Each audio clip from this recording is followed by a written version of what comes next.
नमस्कार दोस्तों, आज हम बात करते हैं ड्रैगन बॉल मांगा चैप्टर 64 के बारे में। और जैसा कि आप लोग जानते ही हैं, चैप्टर 63 के एंड में मीरस मर जाता है और गैलेक्टिक पेट्रोल अपना एक सिपाही खो देता है। तो अब बात करते हैं चैप्टर 64 के बारे में। तो सबसे पहले चीज़ जो हमें चैप्टर 64 में दिखती है वो बहुत सारे गैलेक्टिक पेट्रोल स्पेसशिप जो हमें दिखाई देते हैं। और गैलेक्टिक पेट्रोल ऑफिसरों को यह आगाह हो जाता है कि उन्होंने बहुत ही महत्वपूर्ण चीज़ खो दी। उसके बाद हम देखते हैं जाको और गोकू को। जाको को कोई अंदाज़ा नहीं है कि क्या हुआ और वो गोकू से पूछता है क्या हमने मीरस को सच में खो दिया। गोकू सर झुकाए कहता है कि मैंने आज एक बहुत ही महत्वपूर्ण पाठ सीखा है मीरस से। जाको एकदम भ्रमित हो जाता है ये सुनकर और गोकू से पूछता है क्या पाठ सीखा। गोकू बोलता है कि मैं इस लड़ाई में अकेला नहीं हूँ और मीरस ने जो भी किया हमारे यूनिवर्स को बचाने के लिए किया। और वो ये भी बोलता है कि इस लड़ाई के दौरान उसकी किस किस ने सहायता करी, वेजिटा, टेंडे, और आखिरकार मीरस ने अपनी जान गंवा दी सिर्फ यूनिवर्स को बचाने के लिए। उसके बाद गोकू जाको से पूछता है कि तुम गैलेक्टिक पेट्रोल में भर्ती क्यों हुए।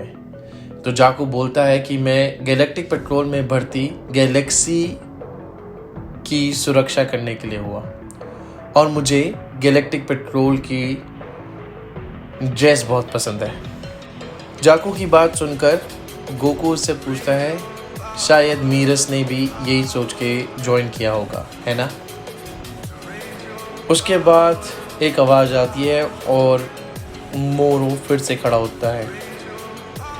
गोकू जाको को बोलता है कि तुम पीछे हो जाओ और मैं इस बार मोरो को हमारी यूनिवर्स से खेलने नहीं दे सकता। मोरो बहुत ही ज़्यादा घायल मीरस की पिटाई से। मोरो खड़ा उठता है और गोकू से पूछता है कि मीरस कहाँ है। गोकू बोलता है कि मीरस अब नहीं रहा और अब सिर्फ मैं और तुम हो इस लड़ाई में। उसके बाद गोकू अपने आप को पावर अप करता है। पावर अप करते समय गोकू के इर्द गिर्द एक तूफान सा उमड़ जाता है। ये देख के जाको, मोरो हैरान हो जाते हैं। वहीं दूसरी ओर जब पिक्लो और गोहान बवंडर का तूफान देखते हैं तो वो बहुचक्का रह जाते हैं। वो सोचते हैं कौन है ये, वो सोचते हैं मोरो है ये। पर फिर गोहान को विश्वास होता है कि वो उसके पिता की ताकत है। उसके बाद विश और बीरस भी अपने आप में बातें करते हैं कि अब आखिरकार उनको अल्ट्रा इंस्टिंक्ट कंप्लीट देखने को मिलेगी। उसके बाद तूफान एकदम शांत हो जाता है और किसी को कोई भी अंदाज़ा नहीं है कि क्या हुआ। मोरो पहली बार गोकू को इस फॉर्म में देख रहा है, सलेटी बाल। उसको कोई अंदाज़ा नहीं है कि इस फॉर्म में गोकू क्या कर सकता है। पर मोरो के दिल में एक डर का एहसास है। गोकू धीरे धीरे उसकी तरफ बढ़ता हुआ। गोकू को अपनी तरफ बढ़ता हुआ देख मोरो उसको बोलता है पीछे रहो और उसके बाद एक की ब्लास्ट लॉन्च करने लगता है। पर उसको पता ही नहीं चलता कि कब गोकू एकदम से उसके बगल में आकर उसका हाथ पकड़ लेता है और फिर गोकू से कहता है कि बस बहुत हुआ, पृथ्वी को तबाह करना बंद करो। मोरो बिल्कुल कंफ्यूज हो चुका है कि गोकू में इतनी तेजी कैसे आई। वो फिर से गोकू पे अटैक करता है पर कोई भी अटैक कामयाब नहीं हो पा रही। फिर वो थक कर पूछता है गोकू से तुमने ऐसा क्या किया। उसके बाद मोरो बहुत ही ज़्यादा परेशान हो जाता है और वो इतना ज़्यादा परेशान और किलस जाता है गोकू को से कि वो लगातार अटैक करना शुरू कर देता है पर कोई भी अटैक उसका गोकू को टच भी नहीं कर पा रहा।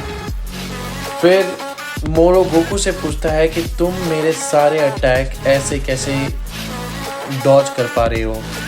तब गोकू मोरो को बताता है कि मेरी बॉडी अपने आप रिएक्ट कर रही है, मैं डॉज नहीं कर रहा हूँ, मेरी बॉडी अपने आप डॉज कर रही है सारे अटैक। ये सुनकर मोरो को और गुस्सा आता है और वो पूरी ताकत से पावर अप करता है और अब बहुत ही तेजी से वो गोकू की तरफ बढ़ता है, पर गोकू दूर से ही उसको एक ऐसा अटैक करता है कि उसको हवा में ही टांग देता है और हवा में टांगने के बाद गोकू मीरस को एक अपरकट मारता है और इतना ज़बरदस्त अपरकट मारता है कि उसके आफ्टर इफेक्ट पूरे गैलेक्सी में पता चलता है। वो अटैक देखकर बीरस भी बोलता है कि क्या शानदार तरीके से उसने ये घूसा मारा। यह सुनकर गोकू एकदम से पीछे पलटकर देखता है और वो देखता है बीरस और विश को। बीरस और विश को देखते ही बीरस एकदम चिड़चिड़ा हो जाता है और बोलता है जल्दी फाइट ख़त्म करो, मुझे खाना खाना है। गोकू मुस्कुराता है और फिर मोरो की तरफ देखता है और बोलता है कि अब तो तुम्हें समझ ही आ गया होगा कि तुम मुझे नहीं हरा सकते।